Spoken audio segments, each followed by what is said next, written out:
nagtatagal ako dito sa Pilipinas, mas marami ako nalalaman na toxic mindset ng mga Pilipino. Unang-una yung matanda ka na, mag-asawa ka na. Para magkaroon ka ng anak, pagtanda mo, may mag-aalaga sa'yo.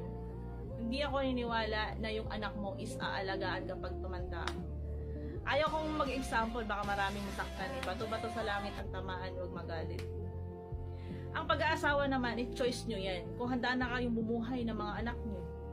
Minsan kasi ang anak ginagawa nilang investment. Yung mag-anak ka ng marami, tapos sinasabi nila na, oh, pag nag-anak to, pag yumaman to, magbibigay sa akin ng pera. Kung kaya nyo nang buhayin o pag-aralin ang mga anak nyo, handa na kayong tumayo sa sarili yung mga paa. Pwede na kayong mag-asawa.